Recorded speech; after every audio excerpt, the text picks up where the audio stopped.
Welcome. Today we're doing something a little different. We're stepping away from pure analysis to share some, well, truly unsettling real-life encounters with strangers. These aren't just stories, though. They're stark reminders, really. Exactly. Reminders of the hidden dangers that can, lurk just beneath the surface of everyday life. We want these accounts to be engaging, suspenseful, maybe even genuinely frightening. And maybe make us all a bit more vigilant. That's the idea. So let's begin. Our first account takes us to what sounds like a perfect childhood. Small Midwestern town, religious community, two sisters of the narrator, who was 12, and Martina, just 9. Close bond, sounds like. Very. Perfect parents, Christian private school back in the 90s. A time when stranger danger talks were everywhere. Constant warnings. Right. But during recess one day, the narrator sees something odd. Her little sister Martina, who was known for being super innocent, just friendly to everyone. Yeah. She's talking to this unfamiliar man by the school fence. Oh, straight away, that's a red flag. Immediately, the narrator alerts a teacher, runs towards Martina. The man sees them coming and just flees. Smart move by the oldie sister. Quick thinking. Definitely. But Martina, she's confused, starts crying. She doesn't get why her new friend was, chased away. That innocence is exactly what predators look for sometimes. And it terrified the narrator. She became obsessed with Martina's safety, started having nightmares about abduction. Huge pressure for a 12-year-old. Imagine, and the parents trying to explain the danger without, destroying that innocence completely. It's a tough balance. The school took measures, of course. Bus rides instead of walking. Another safety officer for a while. Standard procedure, yeah. But after a few months, things calmed down, alert levels dropped back to normal, and maybe the narrator let her guard down just a bit. Complacency can creep in. 9 months later, a warm Saturday, they're at the park. The narrator's pushing Martina on a swing, goes to get a quick drink. Oh, no. And here's Martina scream. She looks up. The same man from the school fence is running away, carrying Martina in his arms. My God, her worst nightmare actually happening. Absolute terror. The narrator, her mom, other mothers in the park, they all start chasing him, frantic. Adrenaline must have been pumping. Then suddenly, the man just stops, puts Martina down. He has the narrator described it as a weird, sour look on his face, pats his shirt. Strange reaction. Why stop? He hesitated as the mother got closer, then jumped in his car and sped off. But they got his plate number that time. Okay, good. But why did he put her down? Because Martina was so terrified, she wet herself. Right there in his arms. That unexpected, maybe visceral reaction, it might have just thrown him off completely. A disruption. Maybe. But the trauma for Martina was profound. She became almost catatonic for months. Yeah. That blind trust she had in the world completely shattered. It affected her whole life, apparently. She became quite reclusive as an adult. That's devastating. It really underlines the long-term psychological impact. It's not just the event itself, it's how it fundamentally changes a child's perception of safety, of trust, that core belief that the world is generally good. It's gone. And the man. He was eventually caught and imprisoned. The narrator didn't know the specifics, like sentence length, but he was caught. Small comfort, maybe, but important. Still, the damage was done. It shows how persistent predators can be, testing boundaries, returning. Yeah, that return is what's so chilling. Okay, let's shift to a different kind of encounter. This one involves an adult, a man named Nick, and his routine evening walk. Okay. 4 miles every evening. His time to think, plan, enjoy nature, a solitary thing. One cool summer evening, he's about halfway through his walk. Pretty normal scenario. Totally normal. Until this voice booms out from right behind him. Good evening, neighbor. He hadn't heard anyone approach, trees around, but still. Felt like the guy appeared out of nowhere. Instant unease, I bet. Yeah, immediate annoyance and just unease. Didn't recognize the guy. Felt sneaky. The man catches up, starts making small talk about the weather being cold for summer. Just grated on Nick. Forced interaction when you want to be alone. Exactly. Yeah.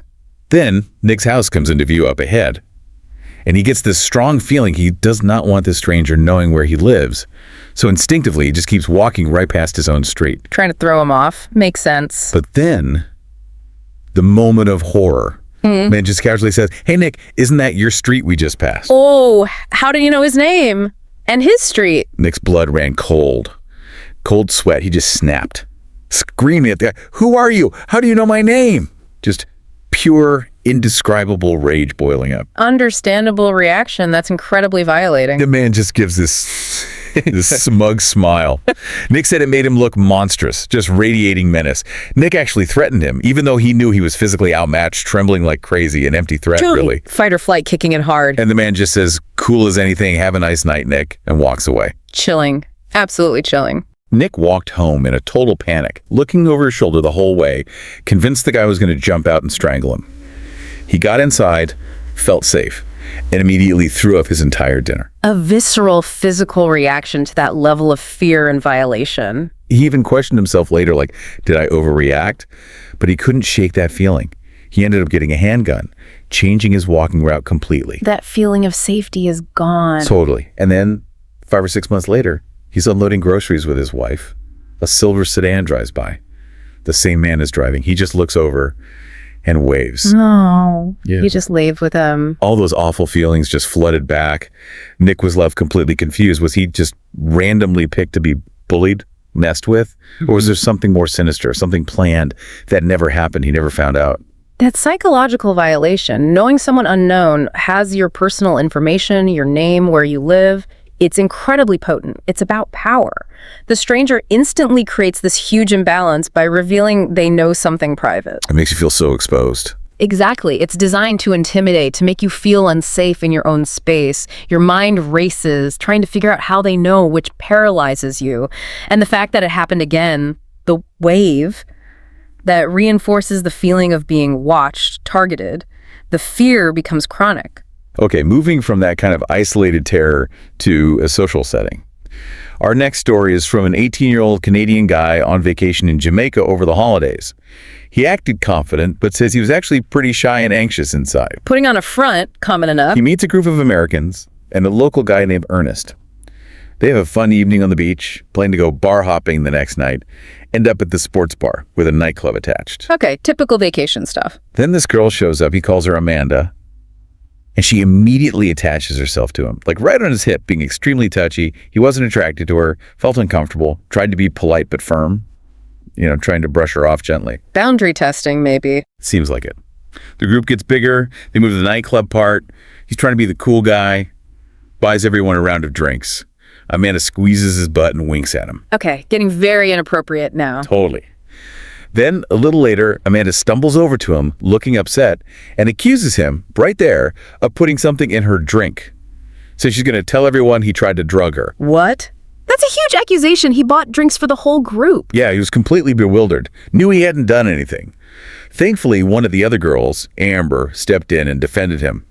The rest of Amanda's group chimed in and said they all felt fine. So the accusation fell flat. Completely. And Amanda's reaction was bizarre. She just smiled, winked at him again, and walked away. That's weirdly calculated, not the reaction of someone. But then, immediately after apologizing, she asks him to come down to the beach with her alone so she can give him a proper apology. There it is.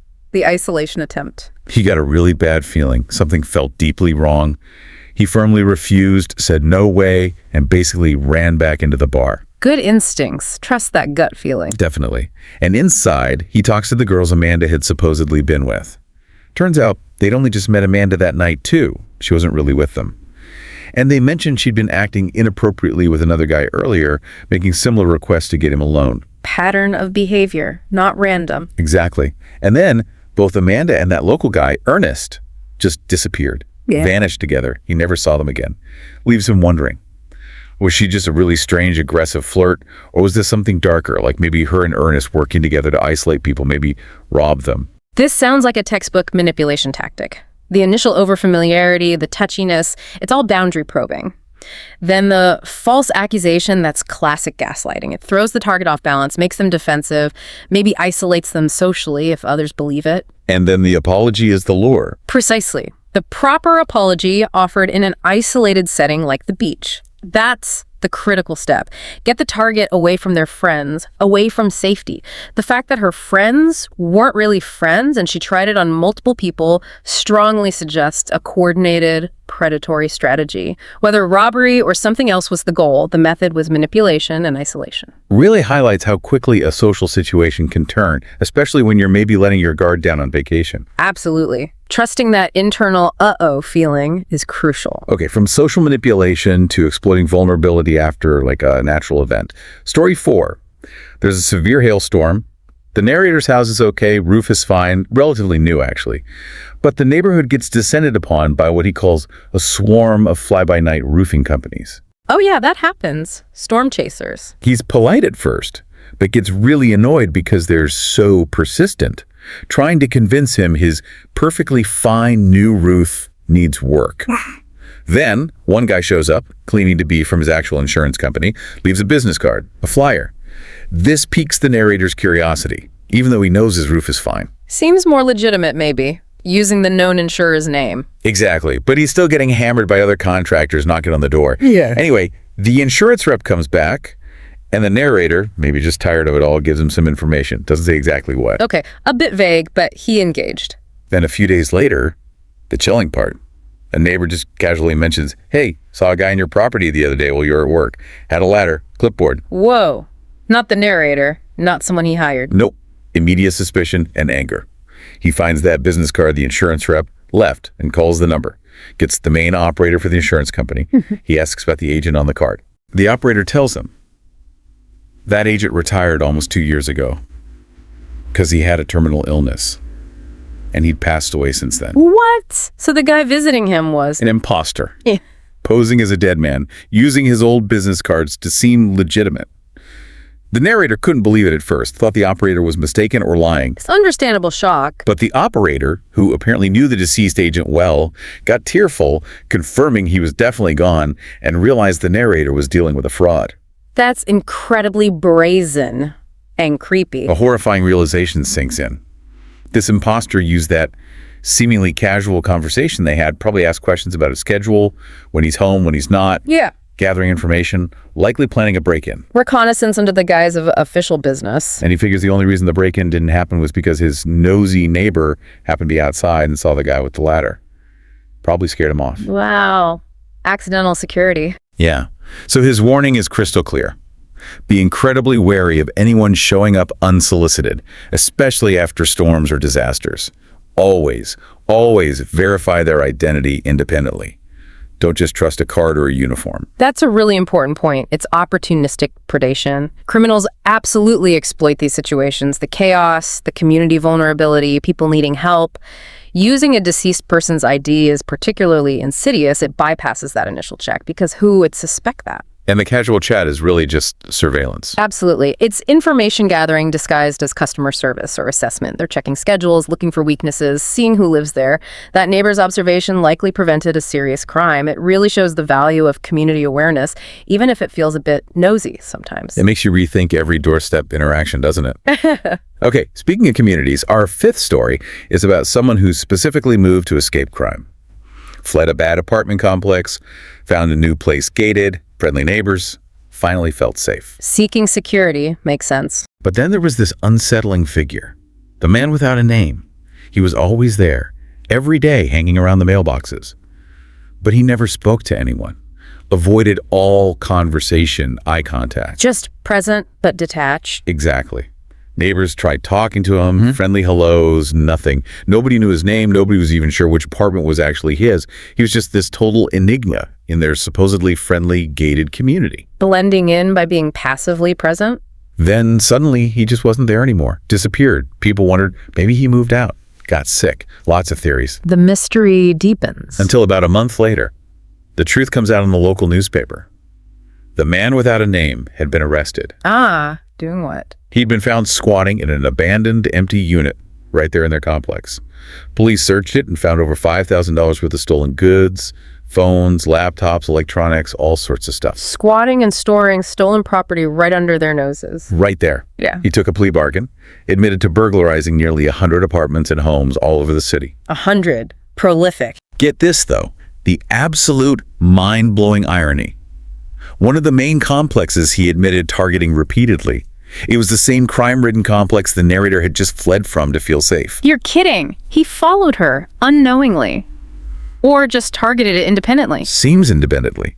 He'd apparently robbed places all over the city, except the gated complex where he was secretly squatting. The theory is he kept his home base clean to avoid drawing any attention to himself there. Wow. That's disturbingly clever criminal strategy. The narrator was just stunned. How did he manage to squat there undetected for so long amidst all those stolen goods? It remains this creepy, astounding mystery for her. It really illustrates that anonymity paradox. Gated communities offer perceived security, but the sheer number of people and the sometimes transient nature of apartment living can actually provide cover. He exploited that, blended into the background noise. By being silently visible. Right. His pattern wasn't suspicious because he was always there, part of the scenery. And his strategy of committing crimes elsewhere, that geographic displacement, minimized his risk profile at his hideout. It shows you can't assume safety based on appearances and how easily routines and anonymity can be exploited. Truly unnerving. Okay, from anonymity to a particularly awful kind of deception. Story 6. This family lived in Virginia. They often saw this man and a young boy begging at a busy intersection nearby. Okay. The man held a sign, something like, "Disabled vet can't work, me and son need your help, any donations accepted." You know the type. Yeah, unfortunately common sight sometimes. People felt sorry for them, gave them money. But the narrator, who was a teenager then, started getting suspicious. One day, after their shift of begging, he saw the man and boy get into an almost new Dodge truck parked nearby. Doesn't quite fit the narrative on the sign. Exactly. Raised a red flag. Then months later, a really chilling encounter. The narrator and his friends were skateboarding late one night, maybe midnight, at a local bank with good ledges. A same Dodge truck pulls up. Oh, this feels bad. It's the man from the intersection. He rolls down the window, invites the narrator and his skater friends to a party he's having for the boy's birthday. Even mentions there'll be party favors. Whoa. Alarm bells should be screaming. Inviting teen boys to a party with vague favors. Thankfully, they all had enough sense to say no. Politely declined, maybe made excuses, but got out of there wisely. Wisely. After that, they stopped seeing the man and boy at the intersection. Figured they'd just moved on, maybe went to a different city. Okay, dodged a bullet, moved on. Until much, much later. Years later, actually. The narrator is scrolling Twitter, and he sees a picture. It's the boy from the begging duo, but older now, a young man. And the picture is linked to this absolutely shocking news headline. Oh, God, what was it? The boy, who was apparently still a minor when this came out, had walked into a police station and told him everything. The man wasn't his father. He wasn't a disabled vet. He was an abductor. No. He had snatched the boy years earlier from a bus station in St. Louis when the boy was very young. Abducted him and then used him for the begging scam. Worse, he abused the boy horrifically. And then as the boy got older, the man started using him as bait to lure other young men, teenagers, into his trap. The begging was the daytime cover story. Using the victim to create more victims? That's monstrous. They traveled constantly, city to city, begging by day, and, as the narrator put it, trolling for prey at night, like he tried to do with the narrator and his skater friends. That invitation wasn't innocent at all. It was an abduction attempt. Clearly. The boy estimated, based on what he witnessed, that maybe 25 or 30 other young men had been victimized over the years. Some were let go after being assaulted, but he hinted that a few were not so lucky. Mentioned seeing blood on the man's clothes sometimes. This is horrifying. Just layers upon layers of evil. The only reason it stopped, the abductor caught COVID in mid-2020 and died from it. That's when the boy finally felt safe enough to go to the police. Wow. Freedom through a pandemic. Incredible. The narrator was just floored, utter shock. Realizing how incredibly close he and his friends came that night at the bank. One different decision, accepting that party invitation. It's terrifying to contemplate. He also mentioned he never told his mom the full story, particularly the Twitter part, because she'd been dismissive of his initial suspicions about the truck back when he was a teen. Kind of self-absorbed, he said. Sometimes family doesn't understand the gravity. And the final unsettling thought he had, the boy, the victim, would be an adult now. And you just have to wonder, after enduring all that, what path did he take? Is the cycle continuing somehow? It's a dark thought. That's profoundly disturbing on so many levels. The disabled vet story is pure sympathy exploitation, a calculated mask, using the abducted child as bait. That speaks to a complete lack of empathy, turning a victim into an instrument.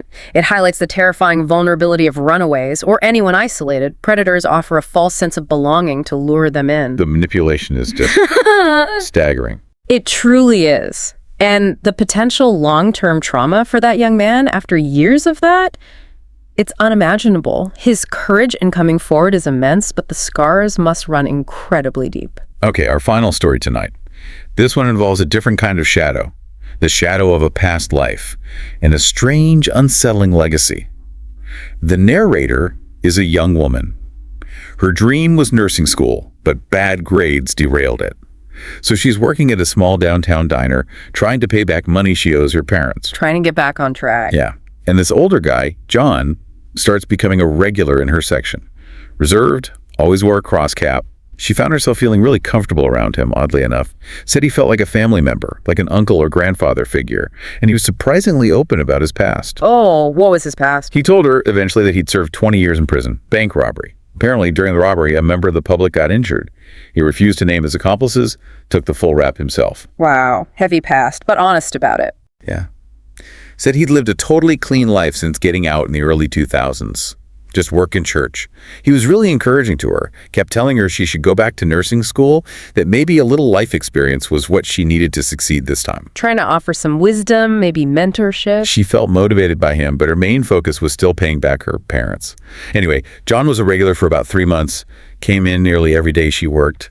Then suddenly, he just stopped coming. Any idea why? She figured maybe he got sick or just busy. But weeks turned into months. She realized, sadly, he probably wasn't coming back. She'd actually grown quite attached to him, saw him as this unlikely father figure. That connection, even in a diner setting, can be real. 5 months after he disappeared, she's working her shift. A police officer walks into the diner and asks for her by name. Okay, that's usually not good news. He hands her a thick manila envelope, says it's from John, and then he tells her the news. John is dead. Oh, wow, that's sudden. How did the officer say? The story doesn't specify how the officer presented it, just that he delivered the envelope and the news. She opens the envelope. Inside, $10,000 in cash, and a handwritten note from John. $10,000. Where did that come from? The note said something like, "If you're reading this, I'm dead. I wanted to give this to you myself, but my old life caught up with me. Take this money. Pay your parents what you owe them. Use the rest to go back to school.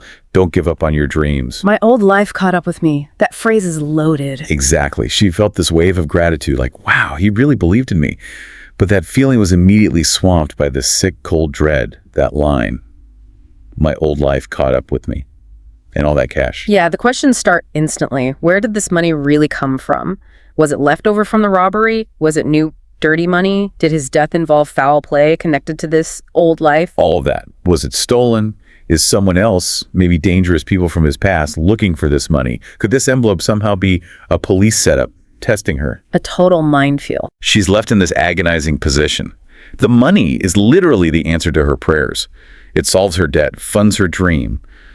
But the fear surrounding it, where it came from, what strings might be attached, the implication of his death, it's completely paralyzing. What does she do with it? That is a fascinating and deeply unsettling moral quandary. You have this act of generosity, maybe even redemption from John's perspective. He clearly cared for her, wanted to help.